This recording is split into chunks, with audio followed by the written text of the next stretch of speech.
আচ্ছা আমরা আগে পড়িয়ে নিই তারপরে কি, কারণ গত ক্লাসে আমরা মাত্র একটা রোগ পড়িয়েছিলাম তাই না? আজকে ডায়রিয়া। এরপরে আলসার ডিজিজ। কেন কোশ্চেন দিব? যা রোগ পড়াবো সবগুলা কোশ্চেনে থাকবে। না, কোশ্চেন আগে দিব আগে অধ্যায় শেষ করি, অধ্যায় শেষ করে কোশ্চেন তাহলে পড়ার মন চায়। যে রোগটা পড়াচ্ছি সেটা আপনাকে পড়তে হবে। একটা কোশ্চেন বলে দেই, ডিসক্রাইব ফলোইং ডিজিজ। ঠিক আছে, তাহলে এই রোগ কাকে বলে, কারণ, লক্ষণ সব। তাহলে রোগগুলো পড়াচ্ছে এটা একটা কোশ্চেনের ভিতর, সেটা কি? Describe following disease.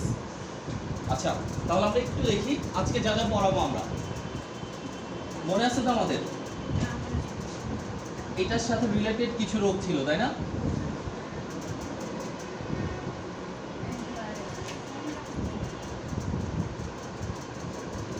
আচ্ছা স্টোমাকের পরে এই অংশটার নাম কি? স্মল ইন্টেস্টাইন তাই না? স্মল ইন্টেস্টাইনের পার্ট কয়টা স্যার বলেন? কি কি? Very good. Large intestine part কয়টা? অনেকগুলো আছে। নাম কি? এগুলো এখন আমাদের জিজ্ঞাসা একদম দাঁড় করে রাখবো আজকে, এগুলা সেগুলো বুঝি না বলছি। ফার্স্ট সেমিস্টারে পড়া না পারলেই দাঁড় করে রাখবো। স্যার বলেন ইয়া কয়টা? লার্জ ইন্টেস্টাইনের পার্ট কয়টা? স্যার ডিক্যাট স্যার ডিকেটস। হ্যাঁ বলেন কি কি? শিরোনাম সিতে হচ্ছে সেকাম না স্যার, দুইটা নাম তো স্মল ইন্টেস্টাইন হয়ে গেল। ডিসেন্ডিং কলম স্যার ডিসেন্ডিং কলম অ্যাসেন্ডিং কলম এটিতে হচ্ছে আপনার ট্রান্সভার্স কলম বলেন স্যার, আপনি বলেন। আরেকজন বলে দিচ্ছে তার সাথে সাথে বলতেছেন, খুব আরাম তাই মেমোরি না? করেছিলাম ডিক্যাট স্যার এর মধ্যে 7টা চলে আসে আচ্ছা আর সমস্যা স্মল নাই। ইন্টারন্যাশনাল হচ্ছে ডিজিআই একটা সময় কি হবে যে আপনি প্রথমে মুখস্থ করার জন্য এটা যদিও বলেন, এরপরে কি হবে একটা সময় বলতে বলতে এমনিতেই হয়ে যাবে, কারণ এটা আপনার অনেক জায়গায় ইউজ করা লাগবে, শুধু এই জায়গায় তা না। ঠিক আছে, আমরা কি ডাইজেস্টিভ সিস্টেম বলছি, ডাইজেস্টিভ সিস্টেমের ডিজিজ বলবো, ড্রাগ অফ ডাইজেস্টিভ সিস্টেম বলবো, তাহলে একই সিস্টেম তিনটি ওয়েতে তিনটি বার করবো আমরা। এরপরও যদি আমরা ড্রাগে যে ডাইজেস্টিভ সিস্টেমের পার্ট জিজ্ঞেস করি না পারেন, আত্মহত্যা করা ছাড়া আর উপায় না। হয়ে যাবে তুমি নেক্সট টাইম শিওর আমি দেখছি দেখতে ক্লাসে ঢুকতেই দেবে না কিন্তু স্যার। ক্লাসে ঢুকতেই দেবে না। তোমরা সেকেন্ড সেমিস্টারের রেজাল্ট উইথ হেল থাকবে। না স্যার কিপটা হন ঠিক আছে এতটা স্যার ডাইজেস্টিভ গ্ল্যান্ড আছে স্যার এলপিজি চিনি খাইতে বলছি হবে না স্যার হ্যাঁ LPG LPG digestive gland sir একটা হচ্ছে স্যার লিভার প্যানক্রিয়াস স্যার এটা হচ্ছে গ্যাস্ট্রিক কেউ যদি আমাকে জিজ্ঞেস করে যে এলপিজি গুলোর নাম বলো, আমি তো নিজে কনফিউজ হয়ে যাবো। সব নিজেদের পড়ে আমি রাখবো। সিএনজি চালাইতেছি আচ্ছা একটু দেখেন আমরা এটা কেন আসলাম, কারণ আজকে আমরা যে ডিজিজগুলো পড়বো ম্যাক্সিমাম ডিজিজ এইখানে। ঠিক আছে, তাহলে স্মল ইন্টেস্টাইন এবং লার্জ ইন্টেস্টাইনের যে প্রবলেমগুলো, প্রবলেমের আলোচনা আজকে ডিজিজ শুরু। কি কি রোগ করবো আমরা? মেমোরি নাম বলে নাম্বার 1 ডায়রিয়া, সবার আমার সব ডায়রিয়া, কলেরা, কলেরা নাই এটা তো শেষে স্যার কনস্টিপেশন, আজকে আমি বাংলা এই পাশে না আসলে ডিসেন্ট্রি,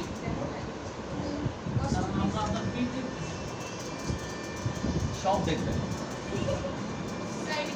এর জন্যই বললাম প্রথমে হচ্ছে ডায়রিয়া, তারপরে হচ্ছে কলেরা, তারপরে কনস্টিপেশন, এরপরে ডিসেন্ট্রি। DIA ডাবল আর এইচ ও ই এ, DIA ডাবল আর এইচ ও ই এ, ডায়রিয়া। রোগগুলো আমাদের লোকালিটিতে একেবারে পরিচিত রোগ তাই না? আপনি যদি ফার্মেসি দেন এই টাইপের রোগীর অভাব হবে না at least. Sir জানতাই sir sir লাস্টে কি বলছেন ডিসেন্ট্রি, DYSENTRY, ডিসেন্ট্রি, আমাশয়, মহাশয়, cholera, CHOLERA। Sir CD square CD square 3 number হলো এমন সংক্ষেপ করা যাবে না যেটা নিজেই একসঙ্গে ভুলে যাব। কনস্টিপেশন, ডিসেন্ট্রি, আমাশয়। ঠিক আছে, একটা হচ্ছে কি দেখেন এই জায়গাটাতে এমন একটা রোগ যেখানে কি স্টুল এর সাথে কি থাকবে, ওয়াটার থাকবে। তার মানে এই দুইটা রোগের লক্ষণ কি একই রকম, ওয়াটার স্টুল। এখন এখানে কিন্তু ভেজালটা, যদি দুইটা রোগ একই রকম হয়, দুইটা রোগকে আপনাকে আলাদা করে চিকিৎসা করতে হবে, কারণ ডায়রিয়া আর কলেরা এক রোগ না, ডায়রিয়া এবং কলেরার সিভিয়ারিটি এক না। তাহলে রোগীর অবস্থা এবং রোগের লক্ষণ দেখে আপনাকে বলতে হবে এটা কলেরা এটা ডায়রিয়া। তাহলে কলেরার চিকিৎসা কলেরার মতো হবে, ডায়রিয়ার চিকিৎসা কি ডায়রিয়ার মতো হবে। দুইটা আলাদা, হ্যাঁ দুইটা সম্পূর্ণ আলাদা। ওকে, কনস্টিপেশন এটা হচ্ছে পুরা বিপরীত। এটা কি হার্ড কনস্টিটিউশন কনস্টিপেশন পেশন বই দেখেন বই লেখা আছে কনস্টিপেশন আমি বুঝতে পেরেছি পাবেন কিভাবে এক নম্বর এখানে তো আছে যে ডিসেন্ট্রি ডায়রিয়া কলেরা এখানে আছে কনস্টিপেশন আর ভিতরেও দেওয়া আছে তাই না রোগগুলোর ভিতরে বর্ণনা দেওয়া আছে এই যে এখানে ডায়রিয়া ডায়রিয়ার পরে কি ডিসেন্ট্রি ডিসেন্ট্রির পরে কলেরা কলেরার পরে কি কনস্টিপেশন আমাকে বলতে হবে কত পেজ তাই তো আমি বইটা রাখি তাহলে বলতে পারবো কত page So, diarrhea start with 24 page diarrhea with 18 আছে। লাগবে না। আচ্ছা একটু আমরা আসি প্রথমে আমাদের ডায়রিয়া এবং কলেরা ঠিক আছে এখন ডায়রিয়া কলেরার সংজ্ঞা যদি আমরা দিতে যাই ফার্স্টে আমরা কি করব এই দুটো আমাদের প্রথম আলোচনা যদি সময় থাকে পরবর্তীতে কনস্টিপেশন ডিসেন্ট্রি ওকে তাহলে আমরা ডায়রিয়ার প্রথম কথা বলি ডায়রিয়া কি রোগটা যদি বলি কি কাকে বলে মনে রাখতে হবে যদি আমার ওয়াটার স্টুল পানিযুক্ত পাতলা পায়খানা দিনে 3 বারের বেশি 3 বার 24 ঘন্টা 3 টাইম প্লাস কত ঘন্টা 24 ঘন্টা একদিনে যদি 3 বারের বেশি পানিযুক্ত পাতলা পায়খানা হয় সেটাকে আমরা কি বলবো ডায়রিয়া ক্লিয়ার কত কত ঘন্টায় 24 ঘন্টায় কতবার 3 বারের বেশি 3 বার অথবা তার বেশি দুইটাই 3 বার অথবা তার বেশি কখনো কখনো আমাদের এমন হতে পারে 3 বার বা তার বেশি হয় না 2 বার হয়েছে পাতলা পায়খানা অথবা একবার হয়েছে পাতলা পায়খানা ঠিক আছে একবার পানিযুক্ত পাতলা পায়খানা হয়েছে এরপর আর হয় না এগুলোকে কি বলে এগুলো হচ্ছে লুজ মোশন ঠিক আছে তাহলে আমরা প্রথম শব্দটা বলছি 3 বারের কম এটাকে আমরা কি বলবো লুজ মোশন এরপর আমি কি বলবো ডায়রিয়া ডায়রিয়া আর কলেরার ভিতরে কিছু জিনিসের মিল পাবো সেই অনুযায়ী আমরা তখন বলবো ওকে তাহলে আপাতত আমরা ডায়রিয়াকে কি বলবো 24 ঘন্টায় যদি 3 বারের বেশি বা 3 বার পানিযুক্ত পাতলা পায়খানা হয় সেটাকে আমরা কি বলবো ডায়রিয়া সমস্যা কখনো হয়েছে ইন্টারেস্টিং ওকে এতটুকু ক্লিয়ার নাইস এবার আসেন কলেরা কাকে বলে বলুন আমরা দুইটা রোগ যেহেতু বলছি একসাথে বলবো তাই না একসাথে বলবো কলেরা কাকে বলে কলেরা হবে কি স্পেসিফিক একটা জীবাণুর নাম বলবো ভিব্রিও কলেরি কি নাম ভিব্রিও কলেরি নামক গ্রাম নেগেটিভ ব্যাকটেরিয়ার কারণে বমি এবং পাতলা পায়খানা একসাথে কি বমি এবং পাতলা পায়খানা হলে যে কন্ডিশনটা তৈরি হয় তার নাম কি হবে কলেরা তাহলে জীবাণুটার নাম কি ভিব্রিও কলেরি বই দেয়া আছে জি স্যার দেওয়া আছে 22 পৃষ্ঠায়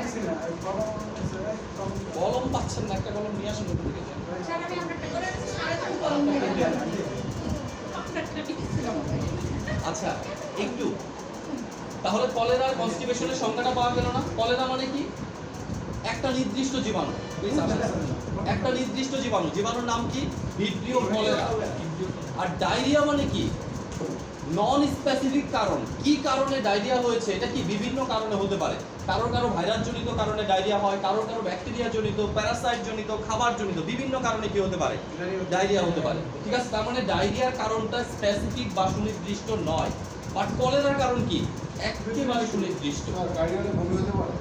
ডায়রিয়া হলে বমি হতেই পারে তবে সেটা কি পরিমাণটা সিভিয়ার না এখন আমি বুঝবো কিভাবে দুইটাই বললাম ওয়াটার স্টুল বুঝবো কিভাবে রোগীর কলেরা না ডায়রিয়া এটা স্পেসিফিক তো আমরা লক্ষণে যাই যখন লক্ষণে যাব ডায়রিয়া এবং কলেরা দুটাতেই কি হবে একদম ওয়াটার স্টুল বের হবে তাই না ওয়াটার স্টুল বের হবে পার্থক্যটা কি হবে ডায়রিয়ার স্টুলের সাথে কি যাবে বাইল যাবে পিত্তরস যাবে যখন ডায়রিয়া হবে ডায়রিয়ার স্টুলের সাথে কি যাবে পিত্তরস যাবে স্টুলের কালার হবে কি সবুজাভ হলুদ কি হবে সবুজাভ হলুদ সবুজ সবুজ কিছুটা হলদেটে তাহলে যদি কিছুটা হলদেটে সবুজ সবুজ হয় কতদিন আমি আপনাকে জিজ্ঞেস করছিলাম পায়খানার কালার কি সবুজাভ হলুদ যদি সবুজাভ হলুদ হয় তাহলে কি হবে ডায়রিয়া ঠিক আছে যদি পায়খানার কালার কি হয় কালারলেস হয় অথবা চাল মানে চাল ধোয়ার পর দেখছেন পানিটা কেমন ঘোলা ঘোলা হয় যদি চাল ধোয়ার পর যে ঘোলা পানি হয় ঘোলা পানির মতো সাদা সাদা হয় তখন আমরা সেটাকে বলবো কি কলেরা শুধু একটা লক্ষণই চেঞ্জ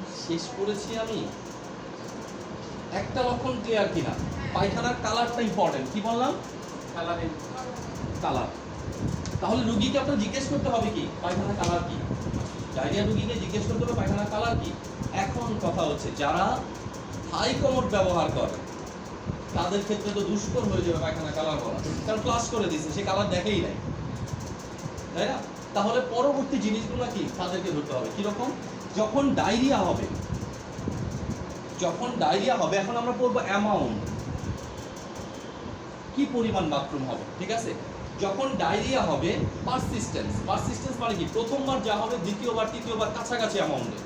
আর যখন কলেরা হবে প্রথমবার প্রথমবার এত বেশি বাথরুম হবে যে রোগী বাথরুম থেকে এসে সেন্সলেস হয়ে যেতে পারে, ঠিক আছে? তাহলে প্রথমবারের বাথরুমটা, হ্যাঁ, কলেরার সিম্পটম, প্রথমবার যে টয়লেটটা করবে সেটা কি অ্যামাউন্টটা ইউজ হবে, এরপরে পারসিস্টেন্স হতে হবে। আরেকটা জিনিস, প্রথমবার বাথরুম করে আসার পরে রোগীর কি বমি শুরু হবে, তাহলে একসাথে থাকবে বমি আর একসাথে থাকবে কি বাথরুম, ডিহাইড্রেশন খুব দ্রুত হয়ে যাবে। আর ডায়রিয়াতে কি বাথরুম করে আসবে পারসিস্টেন্স, কিন্তু কি বমি শুরু হবে না হঠাৎ করে, আর বমি হলো একবার দুবার অল্প পরিমাণে। তাহলে দেখেন কলেরার রোগীর ডিহাইড্রেশনটা এত দ্রুত হবে যে আপনি ম্যানেজ করতে পারবেন না, কারণ ডায়রিয়া রোগীকে আপনি কি একটু পর পরই খাওয়ার স্যালাইন খাওয়াতে পারছেন, কিন্তু কলেরা রোগীকে খাওয়ার স্যালাইন খাওয়াতে পারবেন না, বমি করবে, ঠিক আছে? তার মানে কলেরাতে আইভি ইনফিউশনটা কি বাধ্যতামূলক, যেহেতু পানি দুই দিক দিয়ে বেরোচ্ছে, তাহলে পানি ওইভাবে কি জোগাড় দিতে হবে বডিতে, তাহলে কি হবে? কলেরা রোগী মারা যায় কিভাবে? পানি শূন্যতা হলে মানুষ মারা যায় কেন? কমে গেলে কি হয়? লবণ কমে গেলে কি হয়? ডিহাইড্রেশন হলে কি হয়? দেখেন কলেরা রোগী মারা যায় হার্ট ফেলিওর জনিত কারণে, ঠিক আছে? হার্ট ফেলিওর কেন হয়? যখন পানি বের হচ্ছে, পানিটা কি সে খাচ্ছে? পানিটা কোথা থেকে বের হচ্ছে? শরীর থেকে পানি আসে কোথা থেকে? ব্লাড, ঠিক আছে? আমাদের প্লাজমা 95% কি অ্যাপ্রক্সিমেট পানি, ওইখান থেকে কি হচ্ছে পানি বের হচ্ছে, তার মানে ব্লাডের পরিমাণ কি হচ্ছে কমে যাচ্ছে। আর ব্লাডের পরিমাণ যখন কমে যাচ্ছে, ব্লাডটা ঘন হয়ে যাচ্ছে না, হার্ট কি পাম্প করার মতো পর্যাপ্ত রক্ত কি পাচ্ছে না, আলটিমেট একসময় কি হার্ট ফেল হয়ে যাবে, ঠিক আছে? তার মানে কি কলেরায়, হ্যাঁ, কলেরা হচ্ছে কি ওয়াটার এবং ইলেকট্রোলাইট ইমব্যালেন্স হয়ে যাচ্ছে, এর কারণে কি হবে রোগীর হার্ট ফেলিওর জনিত কারণে রোগী মারা যাবে। বাট ডায়রিয়াতে এই প্রবলেমটা কি হচ্ছে না, কিসের জন্য? ডায়রিয়া একটু পর পরে আমরা কি দিচ্ছি, মুখ দিয়ে এসে খাবার স্যালাইন খেতে পারছি, ওকে? কিছু বমি করবেন, ঠিক আছে? আরেকটা জিনিস হবে, কলেরা যখন হবে অ্যাবডোমিনাল মাংসপেশিতে,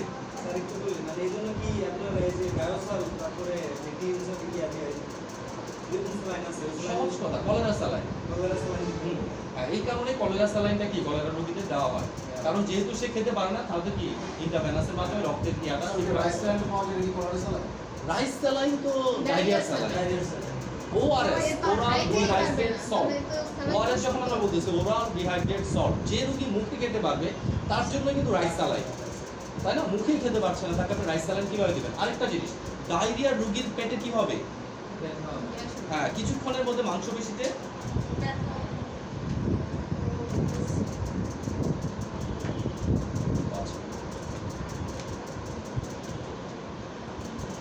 ডায়রিয়া রোগীর কি মাংসপেশির অ্যাবডোমিনাল মাসেলগুলো ক্র্যাম্প করবে, ঠিক আছে? দ্রুত ডিহাইড্রেশন হওয়ার কারণে অ্যাবডোমিনাল মাংসপেশিগুলো ক্র্যাম্প করবে, কি করবে? মানে সংকুচিত হয়ে যাবে, টান লাগবে বেশিতে, ঠিক আছে? আরেকটা কাজ হবে কি, কিছুক্ষণের মধ্যে এত বেশি ডিহাইড্রেট হয়ে যাবে যে হাতের পায়ের মাংসপেশিগুলোও কি টান লাগবে, শরীরে কি ঠান্ডা হয়ে যাবে, শরীরে খিচুড়ি হয়ে চলে আসবে, ঠিক আছে? কলেরা, ঠিক আছে? কখনো দেখেন না, সমস্যা নেই,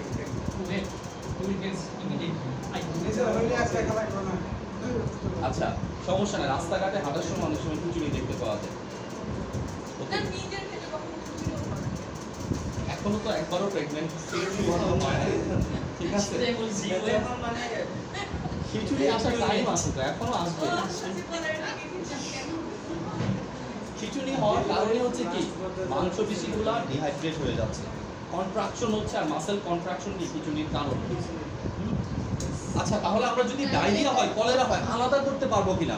মূল জিনিস কিন্তু কি লক্ষণগুলো এখানে ভালো করে লিখে দেওয়া আছে, আমাদের কাজ কি দুইটা রোগকে আলাদা করে ফেলা। রোগীর ডায়রিয়া হয়েছে, হ্যাঁ রোগীর ডায়রিয়া হয়েছে, রোগীর কলেরা হয়েছে, তাহলে রোগীর কলেরা হয়েছে, রোগীর কলেরার সিভিয়ারিটি বেশি, তাড়াতাড়ি কি হসপিটাল, কোন হসপিটালে? কলেরার সিভিয়ারিটি বেশি, ঠিক আছে? তাহলে আমরা কি কলেরা হসপিটালে পাঠিয়ে দিব, মহাখালী। লক্ষণ দেখে আপনি বুঝবেন। আমি ছোটবেলায় একটা ট্রেনিং এ পড়েছিলাম যে ডায়রিয়া মানুষের তখনই হয় যে স্টুলের কোনো জীবনে যদি ইনসাইডে যায় এখন আমি এটা বুঝবেন। শুনেছিলাম। আমরা তো যে কারণে শুনেছিলেন ওইটা কি কখনো আমরা কেটেছি?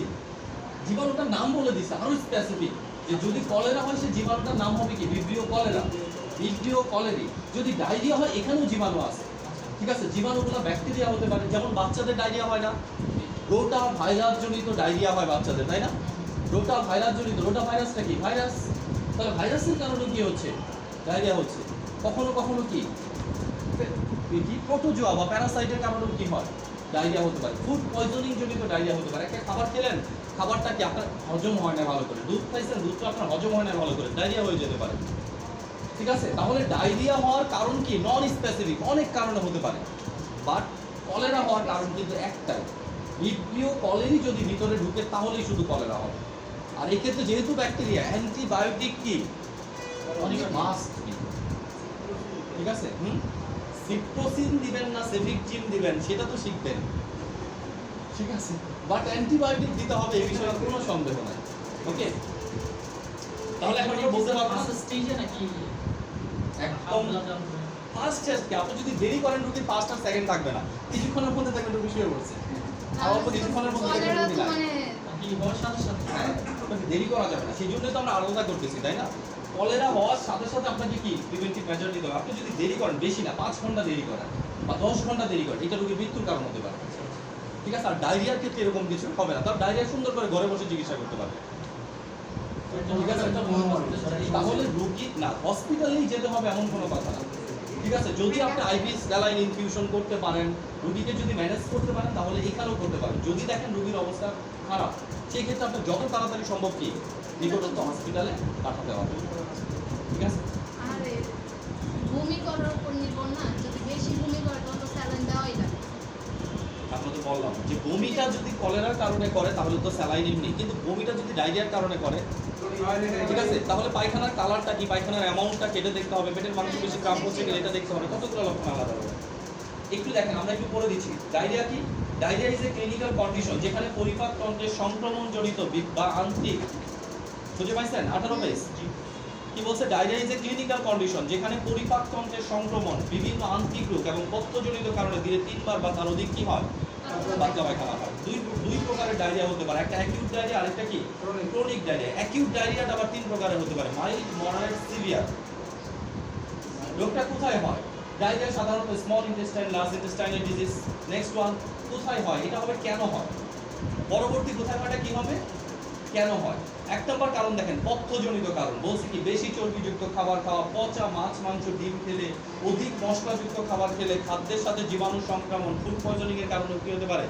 ডায়রিয়া হতে পারে। নেক্সট ওয়ান বলছি আমরা যে পরিপাক তন্ত্রের সংক্রমণ, যেমন এখানে ব্যাকটেরিয়ার কথা বলছি, সালমোনেলা, ইকোলাই, সিজেলা হবে, লিজেলা আছে, সিজেলা হবে, নিত্যাসর, সিজেলা, স্টেফাইলোকক্কাস, এই টাইপের ব্যাকটেরিয়া দিয়ে কি হতে পারে? ডায়রিয়া হতে পারে। পরজীবী, অ্যামিবা, ব্যাসিলাস, জিয়ার্ডিয়া, এই টাইপের সংক্রমণ, অ্যামিবা বা ব্যাসিলাস, এই টাইপের জীবাণু দিয়ে কি হতে পারে?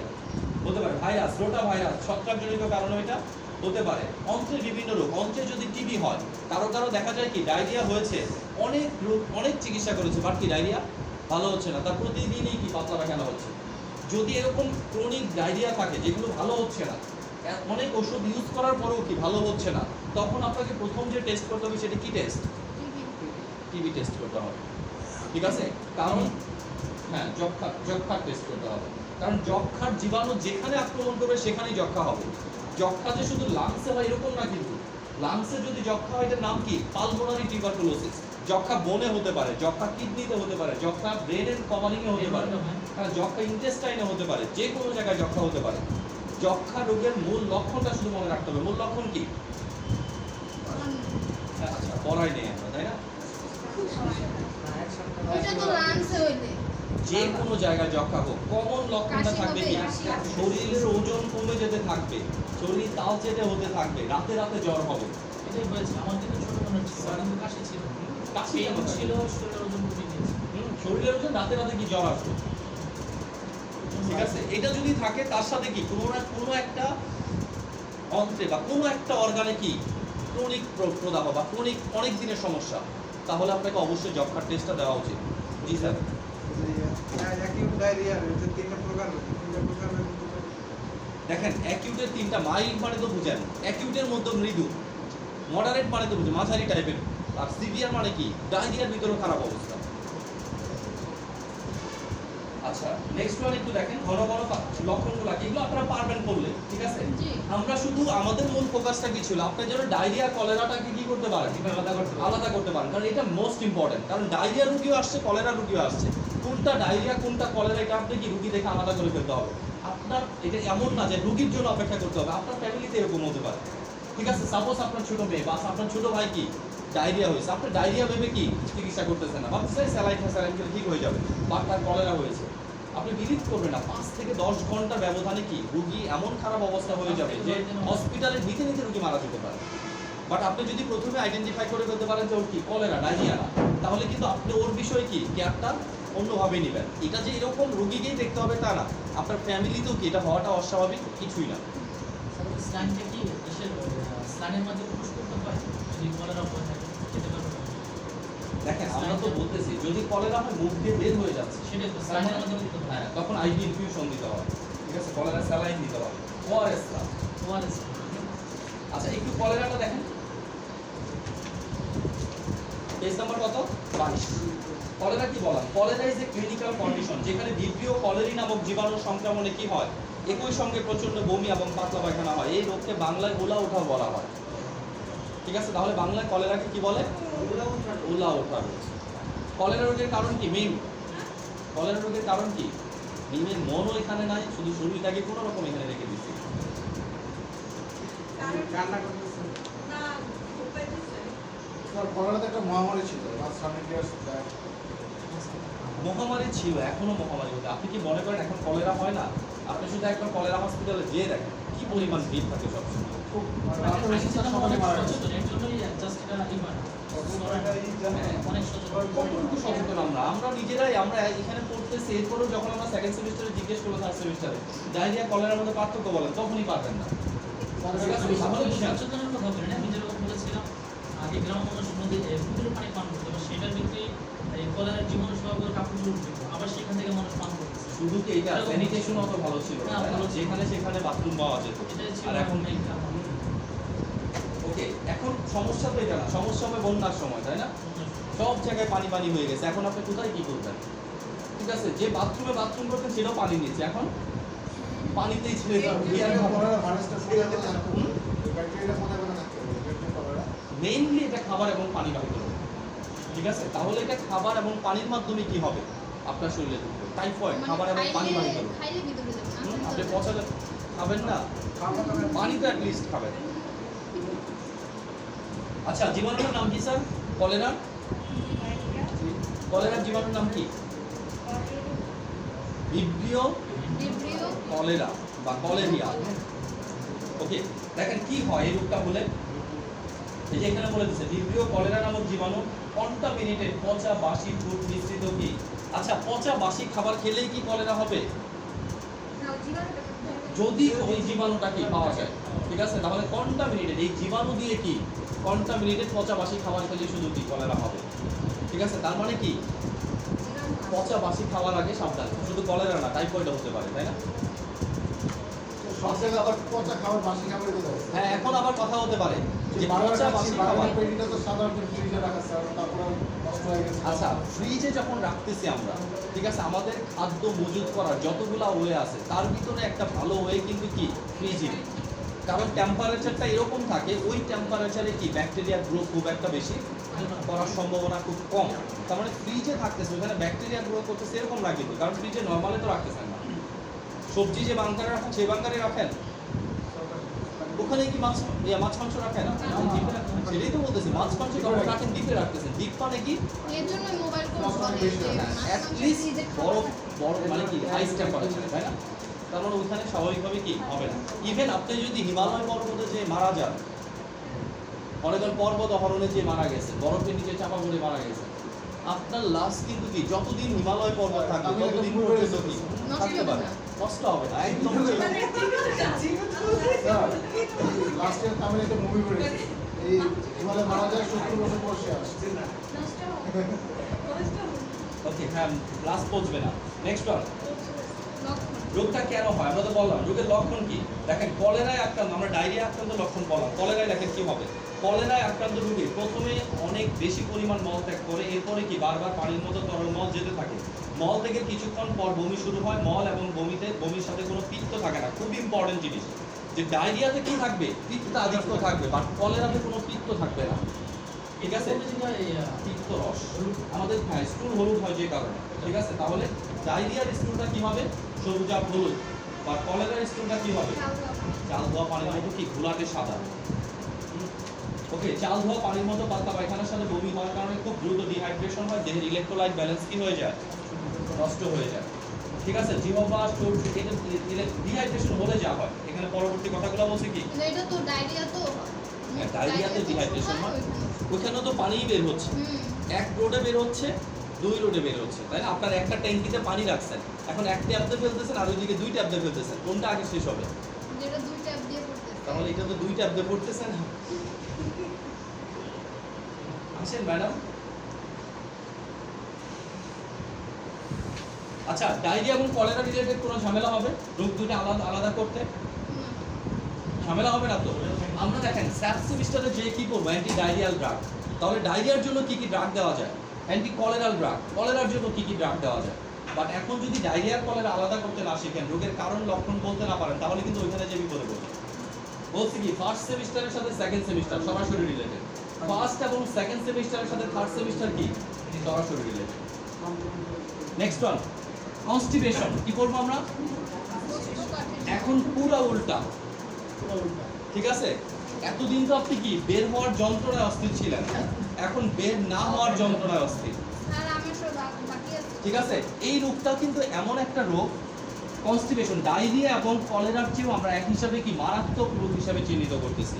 কিসের জন্য? কারণ constipation not itself A disease, এটা কি অনেকগুলো ডিজিজের কারণও বটে। যদি আপনার কনস্টিপেশন হয়, হ্যাঁ, এটা তো নিজে একটা রোগ, বাট নিজে শুধু একটা রোগ না। যেমন ডায়রিয়া হচ্ছে, ডায়রিয়া হয়ে যাচ্ছে, কিন্তু অন্য রোগ ঘটানোর কারণ খুব কম।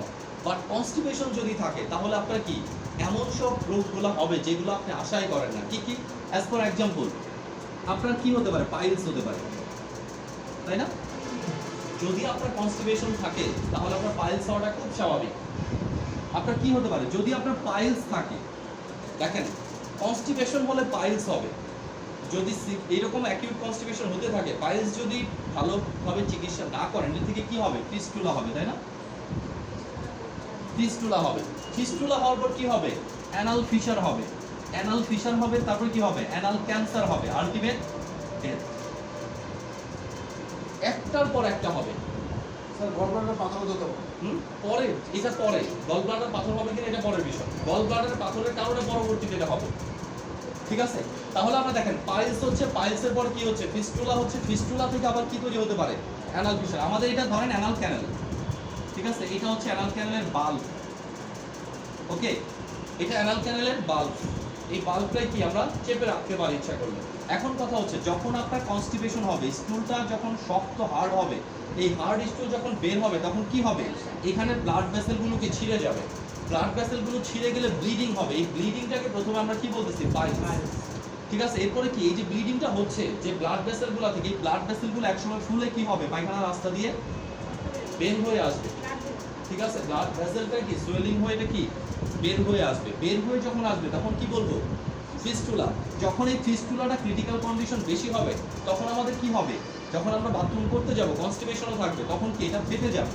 ফেটে যেয়ে কি আরেকটা লাইন তৈরি হবে, যে লাইনটা কি বিভিন্ন সময় ওই প্রচন্ড পেইনফুল স্টিমুলেশন, যখনই পায়খানা করতে যাবেন চাপ দিবেন, এটা কি লেগে থাকবে, ফাঁকা হয়ে যাবে, তখন প্রচন্ড কি নতুন করে কেটে যাওয়ার যে অনুভূতি, সেই অনুভূতিটা বারবার হবে। এরপরে কি এটা হতে থাকবে, অ্যানাল ক্যান্সার হবে। এই জায়গাটাতে কি হতে পারে? অ্যানাল ক্যান্সার হতে পারে। নেক্সট ওয়ান কি?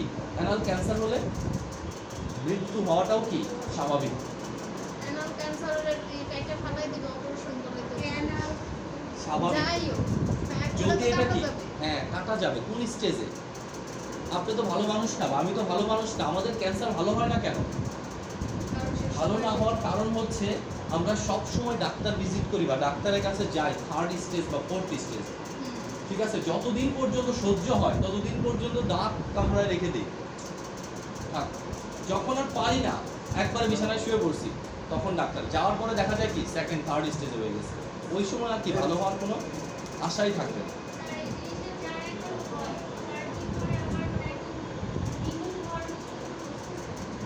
এখানে আমরা যে রোগটা পড়লাম কনস্টিপেশন, এটা কিন্তু কি পার্মানেন্ট সলিউশন। আগে বুঝতে হবে রোগের কারণটা কি।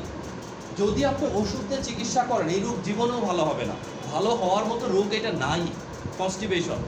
মনে রাখতে হবে এটা একটা বিহেভিয়ারাল ডিজিজ। কি ডিজিজ? Behavioural disease. তো রোগীর কি অভ্যাস চেঞ্জ করতে হবে। রোগী যদি প্রতিদিন ডেফিকেটেড না হয়, 2 দিন পর পর ডেফিকেটেড হয়, তাহলে কনস্টিপেশন হবে। রোগীর যদি একদমই ফাইবার জাতীয় খাবার খাওয়ার অভ্যাস না থাকে, কনস্টিপেশন হবে। রোগীর যদি শারীরিক পরিশ্রমের কোনো ক্যাপাসিটি না থাকে, তার কি কনস্টিপেশন হবে। তার মানে কি, যদি এই সমস্যাগুলোর কারণে কনস্টিপেশন হয়, কি সমস্যার কারণে কনস্টিপেশন হচ্ছে এটা তো দূর করতেই হবে।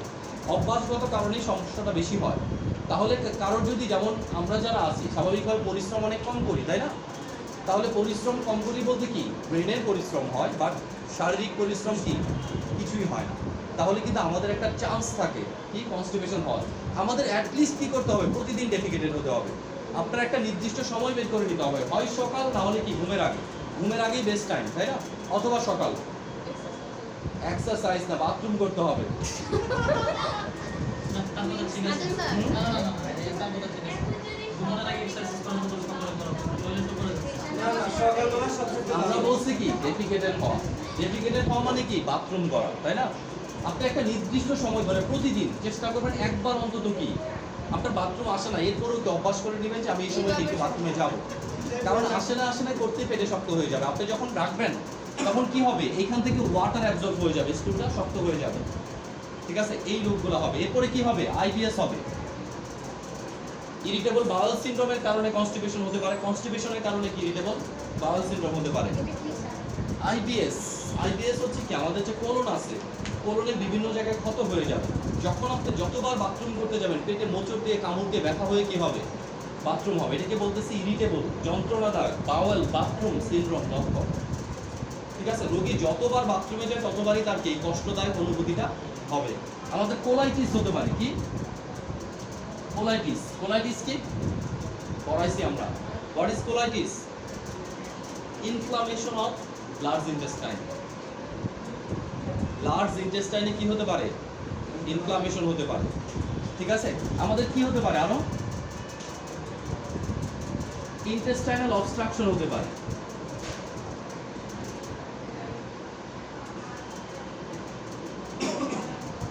মেয়েদের একটা কমন, ছেলে মেয়ে সবার একনি মানে কি ব্রণ হওয়ার একটা কমন কারণ কনস্টিপেশন।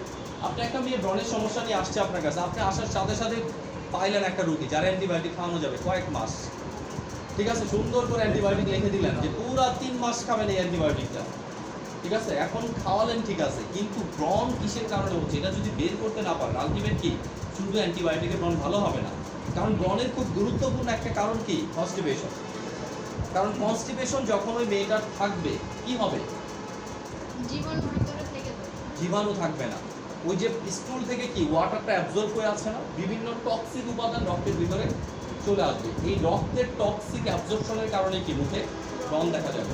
হতে পারে হরমোনাল সমস্যার কারণে ব্রণ হতে পারে। দেখবেন কিছু কিছু মেয়ে আছে মেনস্ট্রুয়াল সাইকেলের আগে অথবা কি মেনস্ট্রুয়াল সাইকেলের পরে কি মুখে ব্রণ হয়। তাহলে সে যদি বলে এই সমস্যার কারণে ব্রণ হয়, আমি কি বলছি হয় না? বারবার মেয়েদের বলতেছে মেনস্ট্রুয়াল সাইকেল তো আর ছেলেদের হয় না, তাই না? তাহলে কি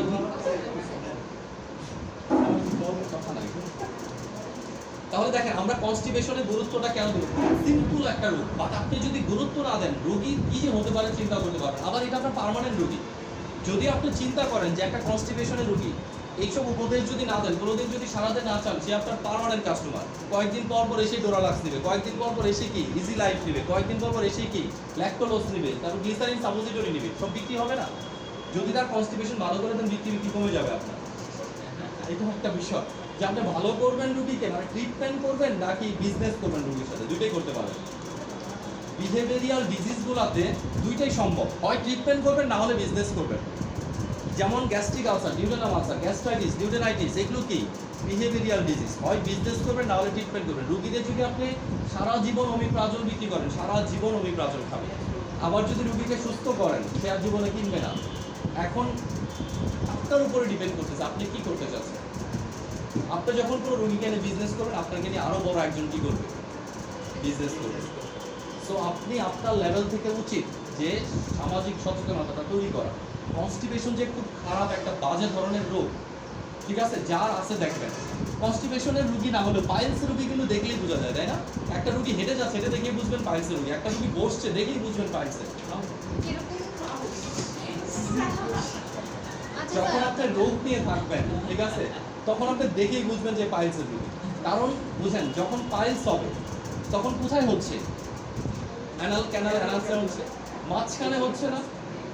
যখন মাঝখানে হবে সে সোজা হয়ে বসতে পারবে না, তাহলে বসলে একদিকে রুগী এসে যখন আপনার সামনে বসবে, দেখে আর কিচ্ছু বোঝা লাগবে না, ঠিক আছে। দু একটা প্রশ্ন বলে এমনি বুঝবেন না পাইলস। হাঁটবে যখন কি একদিকে বাঁকা হয়ে হাঁটবে, কারণ কি যদি দুই পাশে চাপ দিয়ে হাঁটে, মাঝখানে চাপ লাগবে, ব্যথাটা কি কন্ট্রোল পেন থাকে। জি, যখন হবে তখন কন্টিনিউ হবে, ঠিক আছে। এরপরে দেখেন, এই রুগী ভালো করতে পারবেন না, পাইলসের রুগী আপনার কাছে আসছে, ভালো করবেন? এটাও একটা বিহেভিয়ারাল ডিজিজ। কিরকম? আপনার কাছে আসছে, একটু স্যার, আপনার কাছে আসছে, কেউ বসতে গেছে আচ্ছা একটু আমরা শুনি লাস্ট। দেখেন আপনার কাছে, আমি কোথায় ছিলাম, হারাই গেছি। স্যার পাইলস আছে। পাইলস। পাইলস। আচ্ছা, পাইলসের রুগী ভালো করাও কঠিন। কেন ভালো করা কঠিন? কনস্টিপেশনের রুগীর মতো। যদি আপনার পাইলস হয়, ধরেন আপনার পাইলস হয়েছে, আপনি আমার কাছে আসছেন, আমি আপনাকে চিকিৎসা করে দিচ্ছি, ঠিক আছে, প্রেসক্রিপশন লিখে দিচ্ছি। এই প্রেসক্রিপশন অনুযায়ী আপনি ওষুধ খেয়েছেন। যখন আপনার ব্যথাটা থাকবে, ওষুধ তো পকেটে করে নিয়ে ঘুরবেন, যেখানে যাবেন ওষুধ কি পকেটেই থাকবে। এক বেলা ওষুধও মিস করবেন না, একটা করে খেতে বলছি, দুইটা করে খাবেন। খেলে কি হবে, 3-4 দিন পরে ব্যথা কমে যাবে। যত ব্যথা কমবে, ওষুধ খাওয়ার প্রবণতা আপনার কি হবে, তত কমে যাবে। একসময় ভালো না হতে আপনি কি ওষুধ খাওয়া বাদ দিয়ে দিবেন, কয়েকদিন ভালো থাকবেন, 4-5 দিন, এরপরে কি 7-8 দিন পরে আবারও একই সমস্যা দেখা দিবে। তখন আর আমার দরকারই হবে না, আপনি তখন নিজেই ডাক্তার। ওই যে ফুলটা আছে ওটা নিয়ে যাবো, ওখানে ওষুধটা দেন, ঠিক আছে, আবারও খাবেন ডাবল করে। এইভাবেই 1-10 বছর 6-7 মাস চলে যাবে। এখন কিন্তু আর পাইলস থাকবে না, এখন কি হয়ে যাবে, ফিস্টুলা হয়ে যাবে। তখন কি হবে, দেখবেন পায়খানা করতে যাচ্ছেন, এক ধরনের কি জিনিস পায়খানার রাস্তাতে নিচে বের হয়ে আসতেছে, ভয় পেয়ে যাচ্ছেন প্রথম দিন, এরপরে হাতে চাপ দিচ্ছে, ভিতরে চলে যাবে, ভিতরে চলে যাবে। তখন আপনি ভাবতেছেন যে ভিতরে চলে যায়, চিন্তা করে লাভ কি। এরপর আপনি এইভাবেই থাকবেন কিছুদিন, একটা সময় কি হবে, চাপ দিবেন আর ভিতরে যাবেন, এটা বাইরে কি। তাহলে স্যার এই ক্ষেত্রে কি বলবো, কি করতে বলবো? এখন রুগী কোন ক্ষেত্রে আপনার কাছে আসবে, এটা ইম্পর্টেন্ট, তাই না? রুগী কোন ক্ষেত্রে আপনার কাছে আসছে, এখানে আসছে, এখানে আসছে, এখানে আসছে না এখানে আসছে, ফিস্টুলাতে আসলে রেফার টু এ সার্জন। জি, এরপরে আর আপনি নিজে রুগী নিয়ে খেলে লাভ নাই। অনেক রকমের ওষুধ দিতে পারে, আয়ুর্বেদিক ওষুধ, হোমিওপ্যাথি ওষুধ, এটা সেটা বিভিন্ন জিনিস দিতে পারে, ঠিক আছে। বাট আপনার উচিত সার্জনের কাছে কি রেফার করে দেওয়া। স্যার এটা স্যার আমি শুনছি অনেকে মানে অপারেশন করে কেটে ফেলে, আবার করে। আবার তো হবেই, কারণ ওই যে লক্ষণ তো এখান থেকে শুরু, তাই না? সমস্যা শুরু তো এখান থেকে, যে পর্যন্ত এটা ভালো না হবে সবগুলো ভালো হয়ে যাবে। এখানে হচ্ছে কি, রোগের মা মরে গেলে বাচ্চা কাচ্চা কই থেকে আসবে? হ্যাঁ, ন্যাচারালি কোনো সিস্টেম আছে কন্ট্রোল করা। কি বলেন, আমরা তো সব সময় রোগীকে বলবো ন্যাচারালি কন্ট্রোল করার জন্য, খালি ওষুধ বিক্রি করবেন, আমরা তাহলে এটা শিখাবোই না, ঠিক আছে। আমরা সব সময় চাবো আপনি আপনার রোগীকে 1-2 বার ওষুধ বিক্রি করবেন।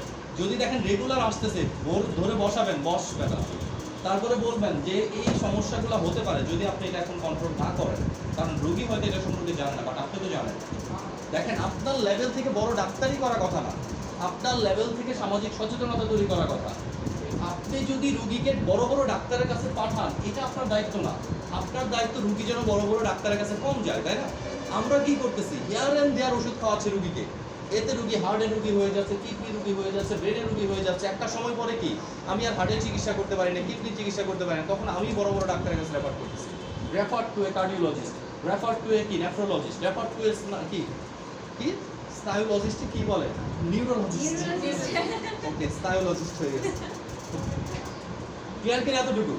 জি দেখেন আপনারা যে লেভেলে কাজ করবেন আপনার লেভেলটা আপনার যোগ্যতাটা বুঝে নিতে হবে যে আমার লেভেল থেকে শুধু ওষুধ বিক্রি করা কাজ না, আপনার লেভেল থেকে কাজ কি নিজের ফ্যামিলি, নিজের আত্মীয় স্বজন, আশেপাশের পাড়া প্রতিবেশীগুলোর ভিতরে কি সামাজিক সচেতনতা তৈরি করা, যেন এরা কি ছোট ছোট রোগগুলোকে বড় না করে। আর ওষুধ যা বিক্রি করা বড় বড় ডাক্তাররা যা দিবে এটা বিক্রি করে ফুল পাবেন না, ঠিক আছে? বাট এইসব সম্পর্কে আপনার ধারণা থাকতে হবে, না থাকলে কি আপনি আলটিমেট কিছুই বলতে পারবেন না। রোগ সম্পর্কে ধারণা থাকতেই হবে। ওকে, কনস্টিপেশনে আসেন। আমরা যদি কনস্টিপেশনের কারণগুলো একটু দেখি অথবা সংজ্ঞাটা একটু দেখি। Constipation is a clinical condition যেখানে ইন্টেস্টাইনের peristalsis movement. What is peristalsis movement? Priya বলেন। তোমা মানে সোজা হয়ে না আসলে এখন খালি সোজা আর বাঁকার ভিতরে আছেন। কারণ আমি বাঁকা বুঝতেছি সাকু নিজে বাঁকা হয়ে বসে সারা আপনি একটু না এমনি বললাম।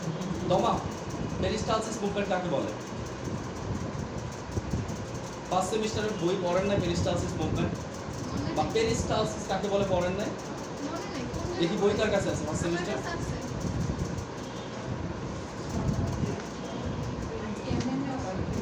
এটা কি?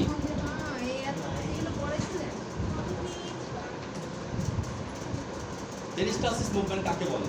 পেরিস্টালসিস মুভমেন্ট হচ্ছে একটা ওয়েব লাইক মুভমেন্ট, যে মুভমেন্টটার কারণে কি হয় খাবার মুখ দিয়ে ঢুকে আবার মুখ দিয়ে বের হয় না। খাবার মুখ দিয়ে ঢুকে কি পাইপথ দিয়ে বের হয়। তো বের হওয়ার সময় কত মিটার দূরত্ব অতিক্রম করে? প্রায় 9 মিটার, 9 মিটার এক হিসাবে 32 ফুট। তাহলে এই 32 ফুট রাস্তা কিন্তু সোজা না, সোজা নিচের দিকে না, মানে আমাদের এইখান থেকে নিচের লেন্থ হচ্ছে 32 মিটার। 32 ফুট। 32 ফুট মিটার হচ্ছে 9 অ্যাপ্রক্সিমেট, কাছাকাছি 9 মিটারের মতো। তাহলে দেখেন, এবং কি রাস্তাটা কি এরকম সোজা উপর থেকে নিচের দিকে নামে? মুখ দিয়ে আসতেছে, এই পাশে আসতেছে, এদিকে তো প্যাচ আর প্যাচ, এরপর আবার উপরে উঠে আবার কি পাশে যায়, নিচে নামে, তারপরে কি বের হয়। এই রোডটা কি একমুখী রোড। একবার ঢুকাই দিবেন, এটা কি একমুখী রোড। এক জায়গায় চিপ লাগবে নিচে নামবে, আরেকটু চিপ লাগবে নিচে নামবে, শুধু একদিকেই যাবে কেন? যদি আপনার ভমিটিং স্টিমুলেশন না হয়, ঠিক আছে? এই মুভমেন্টটাকে কি বলতেছি? Peristalsis movement. ওকে, এখানে সেটাই বলছে। পেরিস্টালসিস মুভমেন্ট কমে যাওয়ার কারণে সিভিয়ার ডিহাইড্রেশন বা রোগের বিভিন্ন রোগের জটিলতার কারণে স্টুল শক্ত হয়ে যায়। কনস্টিপেশন হচ্ছে হার্ডনেস অফ স্টুল। স্টুল শক্ত হয়ে যাওয়াকে কি বলে? কনস্টিপেশন বলে। নেক্সট ওয়ান, কনস্টিপেশন দুই প্রকার, অ্যাকিউট আর ক্রনিক। অ্যাকিউট মানে কি? মিম হোয়াট ইজ অ্যাকিউট? অ্যাকিউট বলতে কি বোঝেন? হ্যাঁ হ্যাঁ হ্যাঁ রাইট আর কন্টাক্ট হচ্ছে কম আর বেশি কি? আচ্ছা, অ্যাকিউট মানে হচ্ছে কি? নতুন এবং তীব্র। ক্রনিক মানে কি? পুরাতন এবং সহনীয়। ওকে, আমরা অঙ্কের দিকে যাব না, নিচে আসি। কনস্টিপেশন কোথায় হয়? স্মল এবং লার্জ ইন্টেস্টাইন। আমরা যে জন্য এটা এঁকেছিলাম। এবার আসেন কারণগুলো, সবচেয়ে বেশি ইম্পর্টেন্ট। কোনো রোগের চিকিৎসা আপনি করবেন না ততক্ষণ পর্যন্ত যতক্ষণ রোগের কারণ বের করতে না পারছেন, ঠিক আছে? কারণ আমরা কি রোগের চিকিৎসা করি না। সহজ কথা, মেডিকেল সায়েন্সে কেউ রোগের চিকিৎসা করে না। কিসের চিকিৎসা করে? রোগের কারণে, ঠিক আছে? রাস্তা দিয়ে আমি যাওয়ার সময় কি এটার সাথে লেগে পড়ে গেছি, তাহলে কি এরপরে আমার চিকিৎসাটা কি? এটাকে দেখে চলা, বুঝেন? তাহলে আমার কি টাইফয়েড হয়েছে কেন? টাইফয়েডের একটা জীবাণু আছে, নাম কি? সালমোনেলা টাইফি, ঠিক আছে? আমার গ্যাস্ট্রিক আলসার হয়েছে কেন? প্রিয়া বলেন, গ্যাস্ট্রিক আলসার জীবাণুর নাম কি? আজকে পড়া ছিল গ্যাস্ট্রিক আলসার। ম্যাডাম বলেন, গ্যাস্ট্রিক আলসারের জীবাণুর নাম কি? জীবন আছে। হ্যাঁ গ্যাস্ট্রিক আলসারের প্রথম কারণটা কি? 90% কারণ, 70% কারণ। কারণ হলো গ্যাস্ট্রিক আলসারের যে পেটে ব্যথা করবে, তারপরে দেখেন আপনি, আমরা একটা কথা বলছি, থাকলে পেটে ব্যথা করবে, ওজন কমে যাবে। শুনেন, যখন আমরা কোনো রোগের কারণ জিজ্ঞেস করব তখন আপনাকে প্রথম যে জিনিসটা মুখস্থ মানে মাথায় রাখতে হবে যে আমি এমন কারণগুলা কম বলবো বা পরে বলবো যে কারণগুলা কি একদম রিক্সাওয়ালা থেকে শুরু করে সবাই জানে। গাড়িওয়ালা পর্যন্ত যাবে, ঠিক আছে? ওই কারণগুলো আমি কখন বলবো? সবার শেষে যদি আসে। কিন্তু মেডিকেলি যে কারণগুলো ইম্পর্টেন্ট সেই কারণগুলো আমাকে আগে বলতে হবে। একটা বাইরে। পরীক্ষার খাতা তো একই বিষয়, কারণ আপনি মনে করেন একটা ডিজিজ আছে, বানায়ও তো অনেক জিনিস লেখা যায়, বাট বানায় লিখলেও আপনাকে আমরা সেই কারণগুলোর জন্য মার্কস বেশি দিব যে কারণগুলো কি মেডিকেলি ইম্পর্টেন্ট, ঠিক আছে? তোমা বলেন, জীবাণুটার নাম কি? অক্সিন দিব। গ্যাস্ট্রিটাইটিস কোনো জীবাণুর নাম? এটা ইনফ্লামেশনের নাম। স্যার বলেন ডিউরেনামের নাম কি? আপনারা পড়েনই নাই। মিম বলেন ডিউরেনাম আলসার গ্যাস্ট্রিক আলসারের পার্থক্য কি? গ্যাস্ট্রিকে একটা হচ্ছে পেটে হয়, আরেকটা হচ্ছে না একটা কি দিতে হয়?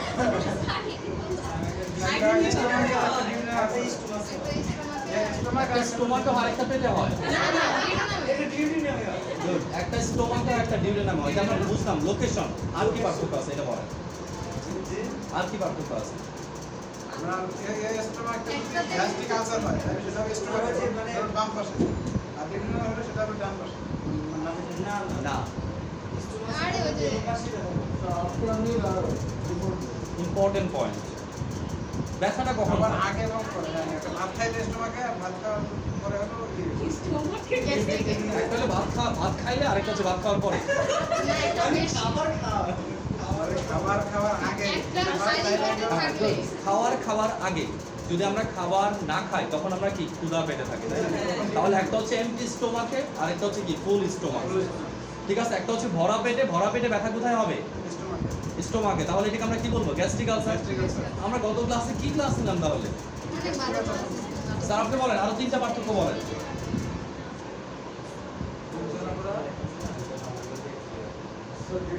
হেমাটোমেসিস কোথায় হয়? স্যার এটা হেমাটোমেসিস কোথায় হয়? ডিউরেনাল আলসার না গ্যাস্ট্রিক আলসার? 70% হয় গ্যাস্ট্রিক আলসারে আর 90% হয় ডিউরেনামে এই কি যে নাম কি? মিনারা কার জীবাণুটার নাম কি? এই তো পাইলোরিক নাকি যেন লেখা আছে এইচ পাইলোরি তাই না? হ্যাঁ হ্যাঁ হেলিকোব্যাক্টর পাইলোরি লেখা। আচ্ছা চার নাম্বারটা কি আগে বলেন হেলিকোব্যাক্টর পাইলোরি কি? আরেকটা কি এটা একটা ব্যাকটেরিয়া। তো দেখাই আছে এটা একটা ব্যাকটেরিয়া কি বললেন আপনারা? আমরা বুঝলাম না। একটা রূপ পড়া দিলাম, একটা রূপ যদি না পড়েন আরে নেক্সট ক্লাস পড়ছি, থেকে স্যার। শাস্তিমূলক ব্যবস্থা হবে। মনে থাকে না নতুন পড়া পড়ছেন বাসায়? আমি পড়ছি আমি দুইটা দাগিয়েছি যেগুলো আমার আবার মাথায় বাসাতে ভুলে গেছি এই 2 নাম্বারটা 4 নাম্বারটা এগুলো আমাকে বলেন হেমাটোমেসিস মানে কি? আমার ম্যালিনা মানে কি? হ্যাঁ বলো ম্যালেরিয়া ওই যে মশা কামড় দিল স্কুলের সাথে যদি ব্লাড যায় আমাদের শরীর থেকে রক্ত বের হতে পারে কি কি ভাবে? প্রস্রাবের সাথে বের হতে পারে, স্টুলের সাথে বের হতে পারে, বমির সাথে বের হতে পারে, কফের সাথে বের হতে পারে। ঠিক আছে, তাহলে কফের সাথে রক্ত আসে একটা মেডিকেল টার্ম। যদি কফের সাথে রক্ত আসে তাকে কি বলে? বলবো আমরা কি বলে না? কফের সাথে যদি আসে হেমোপটাইসিস, আমরা বলবো রেসপিরেটরি সিস্টেমে। কফের সাথে রক্ত আসবে হেমোপটাইসিস বলবো, বমির সাথে রক্ত আসবে হেমাটোমেসিস বলবো, পায়খানার সাথে রক্ত যাবে ম্যালিনা বলবো, আরেকটা কিছু ইউরিনের সাথে রক্ত যাবে কি বলবো? হ্যামাচিউরিয়া। ঠিক আছে, ইউরিয়া হ্যামাচিউরিয়া মানে রক্ত যাচ্ছে প্রস্রাবের সাথে। তাহলে এই টার্মগুলো আপনাকে বিভিন্ন জায়গায় আসবে। টার্মের অর্থ দেখে বুঝতে হবে কি যে এটা কি বলতে চাচ্ছে। বাট এখন থেকে যদি না পড়েন এই টার্মগুলো যখন সামনে আসবে কিছুই মনে থাকবে না। একটা রোগের লক্ষণ থাকবে, কারণ থাকবে, এই টার্মগুলো দিয়ে শুধু পড়েন। দেখেন ফার্স্ট সেমিস্টার ফাঁকি দিয়েছেন। কিন্তু আমি জানি না প্রজেক্টটা লাগাতে আমরা ভিজুয়ালাইজ রিয়েল পিকচারটা দেখতে পারতাম। ঠিক আছে, আপনাদের সকল ডিমান্ড আমরা ফিল আপ করবো, তবে আপনারা পাবেন কিনা জানি না। ঠিক আছে, আপনাদের অ্যাপ্লিকেশন আমরা নিচ্ছি একটা করে ফিল আপ করবো। ওকে ফাইন, মনে করেন আমরা ভিজুয়ালাইজেশন দেখালাম, ধরেন এরপরে আরেকটা দেখালাম। এখন visualisation is enough for you memorising. Audio visualisation হলে আমাদের ক্যাপচারটা খুব স্ট্রং আমি তো বলতেছি ক্যাপচার অবশ্যই ভালো হতো, বাট আপনি যদি বাসায় না পড়েন এই ক্যাপচার 2 দিনও থাকবে না। কেন থাকবে না? কারণ একটার পর আরেকটা পড়তেছেন না। যখন আপনি পেপটিক আলসার পড়লেন, এরপরে কনস্টিপেশন পড়ছেন, ডায়রিয়া পড়ছেন, কলেরা পড়ছেন, 3টা রোগ আজকে পড়া থাকবে। এরপরে ক্লাসও পড়েন না, এরপরে ডিসেন্ট্রি থাকবে, ডিসেন্ট্রিও পড়েন না, এরপরে কি গাউটি আর্থ্রাইটিস থাকবে। এগুলো মনে থাকবে আপনার ভিজুয়ালাইজেশন দেখে শুধু? আপনাকে অবশ্যই কি বাসায় একটু হলেও দেখতে হবে। আপনি বুঝেন মেডিকেল সায়েন্স কিন্তু কোনো খেলনা সায়েন্স না, তাই না? এখানে অনেক ম্যারিচুয়াল স্টুডেন্টরা কি এখানে এসে দেখেন বড় বড় ডিগ্রি নিয়ে বড় বড় গবেষণার সাথে জড়িত। আপনাদের কি বলতেছে এখন ওরা যে লেভেলে গেছে সেই লেভেলে আমরা তুলনা করতেছি না, কিন্তু চিন্তা করেন বাংলাদেশে যে পরিমাণ ডাক্তার তার থেকে অনেক বেশি রোগী, যে পরিমাণ ডাক্তার তার থেকে কি পপুলেশন অনেক বেশি না? প্রত্যেক মানে পার্সনই কি রোগী, প্রত্যেক মানুষই রোগী। এখন চিন্তা করেন এইভাবে যদি চিন্তা করেন দেখা যাবে যে পরিমাণ এমবিবিএস আছে টোটাল জনসংখ্যাতে যদি ভাগ দেন দেখা যাবে এক একটা ডাক্তারের সাথে 30,000 40,000 করে রোগী। এখন একজন ডাক্তারের পক্ষে কখনোই সম্ভব না 30-40 হাজার রোগীকে কি কভার আপ দেওয়া। সেই লেভেল থেকে যদি বলি আপনারা যদি ভালো করে তৈরি না হন তাহলে কি আপনারা তাদের সাপোর্টিভ হতে পারবেন না, বরঞ্চ আরও তাদের রোগী আপনি মারাবেন। কেন? একজন স্পেশালিস্ট ডাক্তার তার উচিত প্রতিদিন 8 থেকে 12 জন করে রোগী দেখা, বাট আপনাদের চাপাচাপির কারণে তাকে প্রতিদিন দেখতে হচ্ছে 100 থেকে 120 জন রোগী। তাহলে বলেন সার্ভিসটা পাবেন কোথায়? সে 8 জন রোগী দেখলে যে সার্ভিসটা দিত 100 জন রোগী দেখলে সেই সার্ভিস দিতে পারবে? কেন হিস্ট্রি শুনবেন? এই লাইনটা কত বড়, ঠিক আছে? এই লাইনটা কিন্তু আমরাই তৈরি করতেছি। ইয়ার এন্ড দেয়ার ওষুধ খাওয়াচ্ছি, অ্যান্টিবায়োটিক যাকে তাকে খাওয়াচ্ছি, যে কোনো কারণে খাওয়াচ্ছি, ডোজ ছাড়া খাওয়াচ্ছি। একটা সিপ্রোসিন ছিল কেটে দিয়ে দিলাম, কি রোগের জন্য ছিল, কেন ছিল, কিছু জিজ্ঞেস করলাম না।